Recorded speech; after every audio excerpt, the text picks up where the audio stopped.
Nero's alleged treason, a dark chapter in Roman history.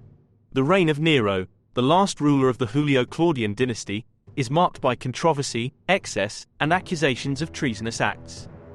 Nero's actions during his rule, particularly the infamous Great Fire of Rome in 64 CE, have been scrutinized as potential treason against the Roman state.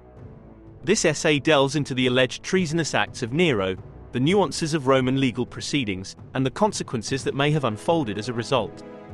Nero's reign, which began in 54 CE, was characterized by extravagance, artistic pursuits, and a perceived neglect of imperial duties. The turning point came with the Great Fire of Rome, which engulfed significant portions of the city. Nero's response to the disaster, including rumors of him playing the lyre while Rome burned, fueled accusations of his complicity in the catastrophe.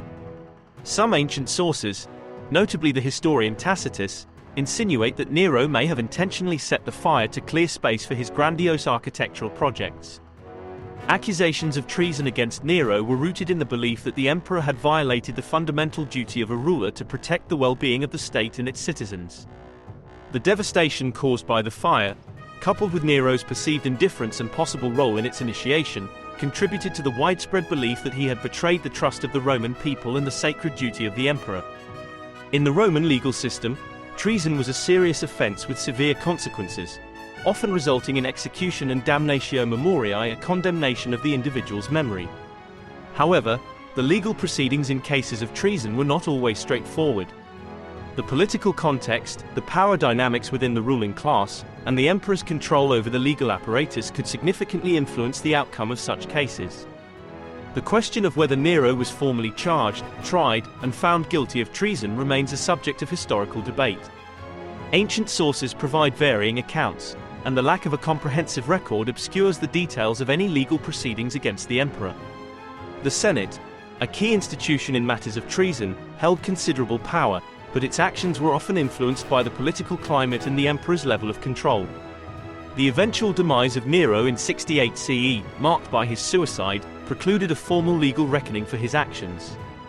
His death was a result of a broader political crisis and a rebellion led by military commanders.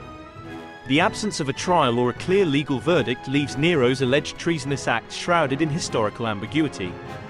While Nero was not posthumously condemned in the same manner as some other emperors, the memory of his reign became tarnished by accusations of treason and misconduct. The Senate and subsequent emperors, notably the Flavian dynasty, sought to distance themselves from Nero's legacy, viewing him as a symbol of excess and tyranny. In conclusion, Nero's alleged treasonous acts, particularly in connection with the Great Fire of Rome, cast a dark shadow over his reign. The lack of concrete evidence regarding legal proceedings and a formal verdict leaves room for historical speculation. Nero's demise, influenced by broader political upheavals, prevented a conclusive legal judgment, but his legacy stands as a cautionary tale of the potential consequences of perceived betrayal of imperial responsibilities and the trust of the Roman people. Nero's demise, a tragic end to a controversial reign. The demise of Nero, the last ruler of the Julio-Claudian dynasty, stands as a dramatic and tragic chapter in Roman history. Nero's reign, marked by excesses, artistic pursuits, and allegations of tyranny, culminated in a series of events that led to his eventual downfall. This essay explores the circumstances surrounding Nero's demise, the complex factors contributing to his downfall, and the broader implications for the Roman Empire. Nero's reign, which commenced in 54 CE, began with a semblance of stability but gradually descended into controversy and dissent. The emperor's extravagant lifestyle, artistic ambitions, and perceived negligence of imperial duties alienated him from segments of the ruling elite and the general populace. The turning point came with the Great Fire of Rome in 64 CE, an event that not only devastated the city but also cast a dark shadow over Nero's reputation. The aftermath of the fire saw Nero facing widespread accusations, including the claim that he had played the lyre while Rome burned and even instigated the catastrophe to make way for his architectural projects. The emperor's response to the disaster further fueled discontent, as he shifted blame to marginalized groups, particularly Christians, leading to a wave of persecution. The atmosphere of mistrust and resentment set the stage for a series of events that would culminate in Nero's demise. In 68 CE, a rebellion emerged within the Roman provinces, led by prominent military commanders, including Vindex in Gaul and Galba in Spain. These regional uprisings, fueled by discontent with Nero's rule, political machinations, and the perception of a tyrannical regime, marked a critical juncture in Nero's reign. The Senate, traditionally a powerful institution, began to distance itself from the emperor, and various factions within the ruling class sought alternatives to Nero's leadership. As the rebellion gained momentum, Nero found himself increasingly isolated. The loyalty of the Praetorian Guard, a crucial military force in Rome, wavered, further diminishing his ability to quell the unrest. Faced with the prospect of imminent capture and execution, Nero opted for a dramatic and tragic course of action. In June 68 CE, Nero fled Rome and sought refuge in a villa outside the city.